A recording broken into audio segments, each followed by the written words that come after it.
Hello बच्चों, एक बार फिर सभी का नमस्कार। तो कक्षा 12वीं का चैप्टर चल रहा है, कौन सा बच्चों? समाकलन। ठीक है बच्चों, तो समाकलन हम पढ़ रहे हैं और आज बारी है समाकलन के कुछ डाउट्स की। तो आइए देखते हैं, कुछ बेहतरीन चुनिंदा सवाल हम करेंगे यहाँ पर। तो सबसे पहला सवाल 7.1 का क्वेश्चन नंबर कौन सा है बेटा? 10वां, 8वां क्वेश्चन है। बहुत ही सरल सवाल है, 8वां भाई। तो समाकलन आपसे दिया गया है, समाकलन करना है ax² plus bx plus c का। ये dx लगा हुआ है। तो बेटा इसको सबसे पहले क्वेश्चन को i ले लिया जाता है, माना i बराबर। अब i बराबर बेटा तीन फलन है, तीनों को अलग अलग कर दो। पहला फलन है ax² का dx हो जाएगा, फिर बेटा bx का dx हो जाएगा, और फिर बच्चों c का dx हो जाएगा। अब देखिए यहाँ पे a नियतांक है, बाहर आ गया a, अंदर केवल x² का dx बचेगा। यहाँ पे b नियतांक है, b बाहर आ गया, यहाँ पे x dx बचेगा। यहाँ पे c बाहर आ गया, अंदर बचेगा 1 का dx। ठीक है, कुछ नहीं है तो अंदर 1 है। चलिए a आप जानते ही हैं इसका क्या होता है, x³ 3। बताना पड़ेगा क्या? x की पावर 2 का इंटीग्रेशन कल बताया था फॉर्मूला, x की पावर n+1, तो फिलहाल यहाँ 2+1 अपॉन 2+1, तो ये x³ हो गया, प्लस b ये हो गया x²/2, और प्लस c 1 का कितना होता है x। अब यहाँ पर एक कांस्टेंट आएगा, क्योंकि c तो ऑलरेडी एक कांस्टेंट हो चुका है, तो आप इस नए कांस्टेंट का नाम c1 ले लीजिए। क्या ले लीजिए? c1 ले लो या d ले लो, कोई दिक्कत नहीं है। ठीक है ना? यस, तो यहाँ पे आप लिख सकते हो चाहे कि c1 स्वेच्छ नियतांक है। क्या है? स्वेच्छ नियतांक है ना, यानी अपनी इच्छा से जो भी आप नियतांक लेना चाहें c1 को ले सकते हैं। चलिए ये हो गई बात। अगला क्वेश्चन कौन सा बताना है बच्चों? Question number 10। देखिए क्वेश्चन नंबर 10 अगला इसी प्रश्नावली 7.1 का प्रश्न क्रमांक 10 कैसे किया जाएगा भाई? तो आपके पास जो सवाल है वो है i बराबर √x माइनस 1/√x का होल स्क्वायर। ठीक है, तो बेटा देखो सबसे पहले इसको ओपन कर लो, किस सूत्र से? a माइनस बी का होल स्क्वायर से। तो a² plus b² plus 2ab, sorry यहाँ पे आ गया था माइनस आता है, माइनस 2ab। तो देखिए ब्रैकेट के अंदर सबसे पहले a की जगह है √x, तो √x का स्क्वायर प्लस 1/√x का स्क्वायर माइनस का 2, a की जगह है √x और b की जगह 1/√x। √x से √x क्या हो गया? कैंसिल हो गया, और यहाँ पे आ गया आपके पास में dx। ठीक है बच्चों, तो अब देखिए यहाँ पे √x का स्क्वायर क्या बन जाएगा बेटा? x बन जाएगा, प्लस 1/x बन जाएगा, और माइनस का क्या बन जाएगा? 2, और यहाँ पर आ जाएगा dx। क्लियर हो गया? तो ये क्या हो गया? x dx, और प्लस इंटीग्रेशन में 1/x का dx, और यहाँ पे -2 का dx। क्लियर?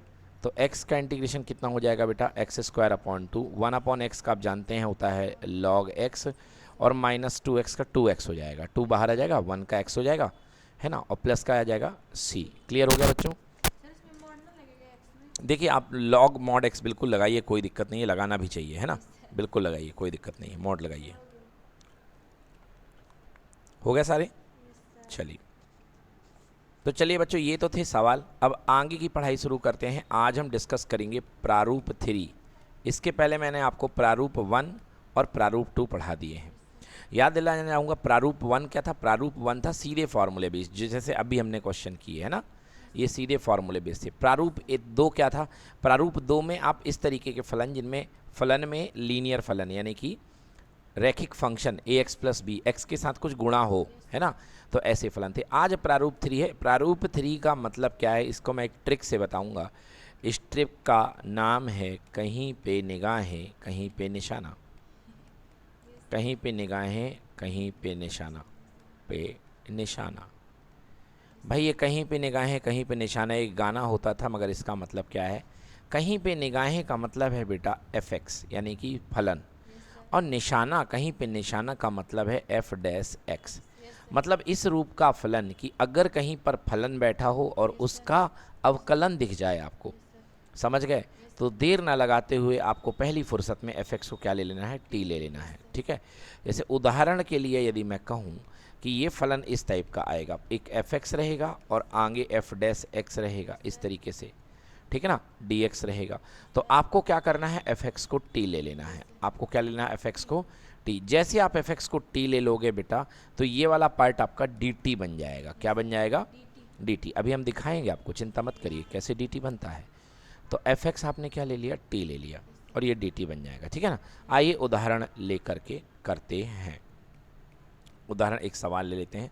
जैसे सवाल आ गया आपके पास इंटीग्रेशन में i is equals to log of x by x का समाकलन करिए। अब भाई देखिए, डिवीज़न रूल तो कोई समाकलन में होता नहीं है, अवकलन में तो होता था, इसमें डिवीज़न रूल नहीं होता, इसमें फॉर्मेट को पहचानना पड़ता है ना। हाँ, तो i इक्वल टू, सबसे पहले इसको पहचानने के लिए आप इसे log x इंटू 1/x लिख सकते हैं कि नहीं लिख सकते। अब आपको दिख गया, ये देखिए, ये है निगाहें और ये है निशाना, दिखा कि नहीं दिखा। अब आप log x को t ले लें, तो t बराबर log x लिखेंगे, माना t बराबर कितना, log ऑफ x। तो डिफरेंशिएट कर दीजिए, dt by d x equals to कितना हो जाएगा बेटा, 1/x। अब यहाँ से dx की वैल्यू निकाल लें, किसकी वैल्यू निकाल लें, 1/, यहाँ से dx की वैल्यू निकाल लें। तो थोड़ा सा मेहनत करेंगे, तो 1/x और dx को हम साथ में ले गए, तो क्या अकेला dt छूट गया, मतलब ये जो पार्ट था ये पूरा का पूरा 1/x dx क्या बन गया, dt क्या बन गया, और log x को हमने t ले रखा है, तो log x हो गया t, और ये वाला पार्ट क्या बन गया, dt। तो आंसर आ जाएगा, t की पावर 1 है तो सिंपल रूल से कर लीजिए, t की पावर 1 + 1, मैंने की सॉरी हटाइए इसको, तो t की पावर 2/2 हो जाएगा, नहीं हो जाएगा, और प्लस का क्या, c। अब t का मान रख दीजिए, तो t का मान क्या है बेटा, log ऑफ x का होल स्क्वायर अपॉन 2 + c, यही इसका आंसर होगा, नोट कर लीजिए। देखिए बेटा, एक और सवाल लेते हैं, एनसीईआरटी का ये उदाहरण है ना, आपके सामने दिया है उदाहरण, i बराबर समाकलन करना है sine of tan inverse x upon 1 + x²। अगर आपकी बहुत अच्छी प्रैक्टिस है ना, किसकी, अवकलन की, तो आपको फटाफट दिख जाएगा कि हो क्या रहा है, और अगर प्रैक्टिस नहीं है तब तो दिक्कत आने वाली बच्चों। तो सारा मामला प्रैक्टिस का है। तो जैसे ही मैंने इसको अलग किया 1/1 + x², तो बेटा मन में लड्डू फूटा, क्योंकि tan इनवर्स x का अवकलन ये बैठा हुआ है, बैठा है ना, मतलब ये है निगाहें और ये बनेगा अपना निशाना। ठीक है ना। तो फिर यही काम करेंगे, लेट लिखेंगे, लेट यानी इंग्लिश में, हिंदी इंग्लिश पे आ गया यार, मैं हिंदी चलते चलते, माना t बराबर tan इनवर्स x। तो अवकलन कर दो किसके सापेक्ष में, जो यहाँ है x के सापेक्ष में, dt बाई dx, ये क्या हो जाएगा, 1/1 + x²। ठीक है। अगर मैं dx को यहाँ ले जाऊँ तो 1/1 + x² और dx क्या बन जाएगा, dt बन जाएगा, मतलब ये पूरा का पूरा पार्ट में रिप्लेस कर सकता हूँ with the help of dt, yes और नो। तो क्वेश्चन हो गया i बराबर साइन ऑफ, ये t हो गया, और ये क्या हो गया भैया, dt हो गया, पूरा का पूरा dt। अब साइन t का अवकलन तो बच्चा बच्चा जानता है, minus cos t, sine x का होता है माइनस कॉस x, तो साइन t का माइनस कॉस t और प्लस c, तो माइनस ऑफ कॉस, और t की वैल्यू पुट कर दीजिए। तो tan इनवर्स x को आपने क्या माना था, t माना था, तो t की जगह क्या आ जाएगा, tan इनवर्स x प्लस का c, यही आपका बनेगा आंसर। क्लियर हो गया, ठीक है, नोट कर लीजिए। तो इस तरीके से इसका आंसर आप प्राप्त कर सकते हैं। ठीक है ना। ये क्वेश्चन नंबर 4 था बच्चों, क्या था question number 4, cos of minus cos tan inverse x plus c। एक थोड़ा सा डिफ़िकल्ट क्वेश्चन और करके मैं बताता हूँ। देखिए, क्वेश्चन है आपका एग्जाम्पल नंबर 3 है ना, एग्जाम्पल नंबर 3 8वें का, उदाहरण नंबर 5वें का 3 है। तो मैं सवाल ही लिख देता हूँ आपके लिए, i बराबर इंटीग्रेशन है tan की power 4 √x sec square √x, तो भैया tan की पावर 4 √x है, यहाँ पे सेक स्क्वायर √x है, और अपॉन में क्या है, √x है। देखिए सबसे पहले यहाँ पे ये dx दिया गया है।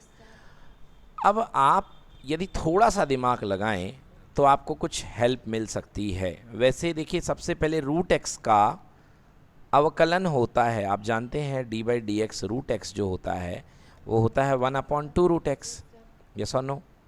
तो आप देख सकते हैं कि यदि मैं इसको t मानूंगा तो मेरी √x की जुगाड़ बन जाएगी और मेरा √x आ जाएगा अवकलन में।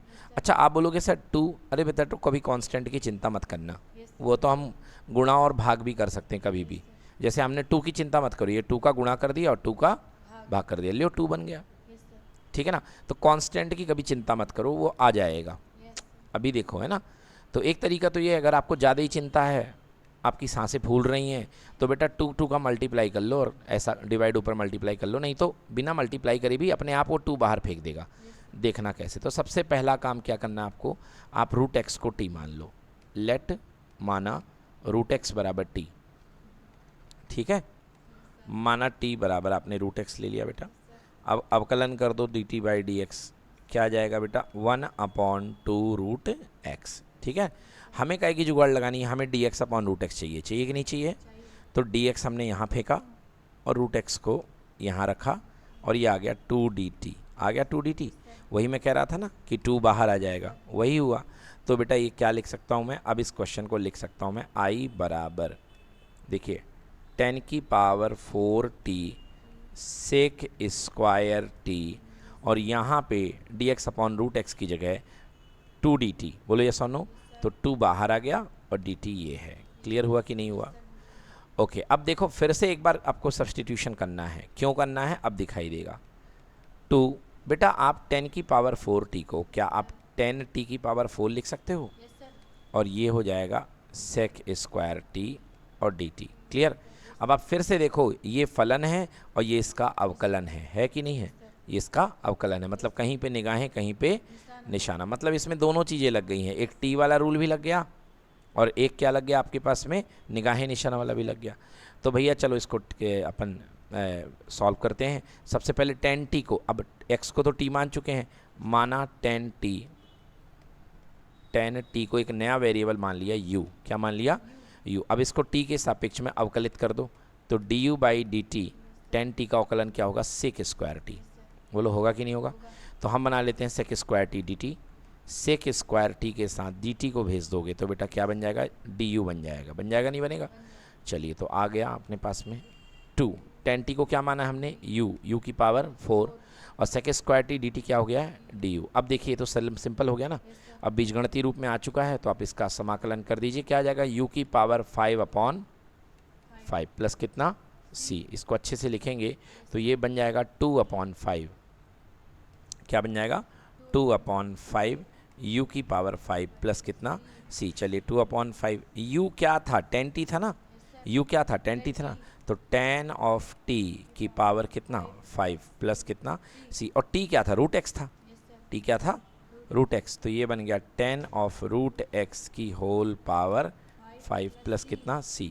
इसको और ज़्यादा सिंप्लीफाई तो 2/5 10 की पावर 5 रूट x, ऐसा लिख लो, है ना, क्योंकि 5 चाहे ऊपर लगाओ चाहे यहाँ लगाओ बात बराबर है, और प्लस कितना c। चलिए आंसर मैच करिए, 2/5 10 की power 5 root x plus c। देखिए 2/5 10 की power 5 root x plus c। तो बच्चों ये आपने देखा, आज कहीं पे निगाहें कहीं पे निशाना, ठीक है ना। एक और सवाल कराता हूँ मैं आपको, इसका स्टैंडर्ड सवाल आते हैं, 2 सवाल आते हैं स्टैंडर्ड। एक होता है इंटीग्रेशन ऑफ 10x dx, ठीक है, इंटीग्रेशन 10x dx। अब देखिए आप जो 10x dx है, क्या इसे आप sin x upon cos x लिख सकते हैं? बिल्कुल लिख सकते हैं। अब आप देखिए cos x नीचे बैठा है, तो cos x का अवकलन क्या होता है, sin x, मतलब ऊपर f डैश x है और नीचे क्या है fx है ना। तो नीचे वाले को हमेशा t ले लीजिए, अगर नीचे का अवकलन ऊपर है तो आप क्या करिए, नीचे वाले को t ले लेंगे। तो माना t बराबर cos ऑफ x, ठीक है, डिफ्रेंशिएट कर दीजिए, D T by d x, cos x का अवकलन क्या होता है, माइनस साइन एक्स। तो यहाँ से माइनस को इधर भेज दीजिए और साइन एक्स डी एक्स रख लीजिए, तो साइन एक्स डी एक्स बराबर कितना हो गया, माइनस डी टी, क्या हो गया, तो ये पूरा का पूरा फंक्शन बन जाएगा माइनस का डी टी, और अपॉन में कितना हो गया टी, तो ये बन गया माइनस इंटीग्रेशन में डी टी अपॉन में कितना टी। क्लियर? प्लस का सी कांस्टेंट, क्लियर कि नॉट क्लियर? माइनस बाहर ले लीजिए, कितना आ गया 1/t dt लिख सकते हैं कि नहीं लिख सकते, और प्लस कितना c, that is equals to minus log t और प्लस का कितना बेटा c, ठीक है ना। तो देखिए यहाँ पे आप minus log t plus c, तो माइनस लॉग t की वैल्यू क्या ली थी हमने, cos ऑफ x, आप मॉड लगाने चाहते हैं मॉड लगा दीजिए, और प्लस का कितना हो गया c। क्या इस माइनस को मैं, एक आंसर तो यही आ गया हमारे पास जो हमने क्या पढ़ा, इंटीग्रेशन ऑफ 10x dx। तो ये आंसर भी हमारा गलत नहीं है, बिल्कुल सही आंसर है, माइनस लॉग कॉस एक्स। अब क्या इस माइनस को आप -1 लिख सकते हैं, माइनस का मतलब -1 ही होता है, और ये हो गया log of cos x plus कितना c। log की बेटा एक प्रॉपर्टी होती है कि m log n जो होता है that is equals to log n to the power m, मतलब ये पावर आगे आ जाती है। तो जब वापस इसको भेजोगे तो ऊपर चली जाएगी ना। तो बेटा कितना हो गया log मॉड cos x की पावर कितना -1 प्लस कितना c, और cos की पावर -1 मतलब 1 अपॉन cos x, और 1 अपॉन cos x क्या होता है बच्चों sec x, क्या होता है sec x, होता है कि नहीं होता है। तो ये हो गया log of mod sec x plus कितना c। sec x क्यों आया, क्योंकि cos x की पावर क्या चढ़ी हुई है -1, तो ये आ जाएगा log sec x plus c। तो आप देख सकते हैं आपकी बुक में लिखा हुआ है 10x का इंटीग्रेशन क्या होता है log sec x plus c। Clear है। इसी प्रकार से आप cot x का भी अवकलन कर सकते हैं, integration of cot of x का dx, ये i है, ठीक है। So i is equals to integration cot x का मतलब हो गया cos x अपॉन में कितना sin x, और यहाँ पे क्या हो गया dx। अब sin x को आप t मान लो, क्या मान लो sin x को t, तो dt by dx, sin x का अवकलन क्या हो जाएगा cos x। तो यहाँ से cos x और dx को संग में ले लो तो क्या बन जाएगा dt, मतलब ये cos x dx जो पूरा बैठा है क्या बन गया dt बन गया। तो i इज इक्वल्स टू ऊपर बन गया dt और नीचे बन गया t, यानी 1 अपॉन टी dt यानी log t, हुआ कि नहीं हुआ। So i is equals to इसका इंटीग्रेशन क्या हो गया log mod t प्लस कितना c।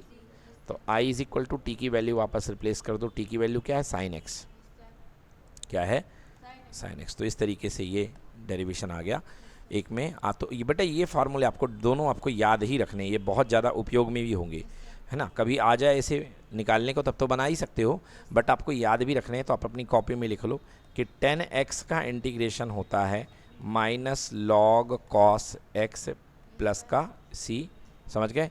या इसी को लिख सकते हैं log sec x, log of sec x plus c, और इसका दूसरा cot x का होता है integration that is equals to log sin x, log of mod of sin x plus कितना c। ये बेटा cot x का इंटीग्रेशन है। क्लियर हो गया। तो ये दो इंटीग्रेशन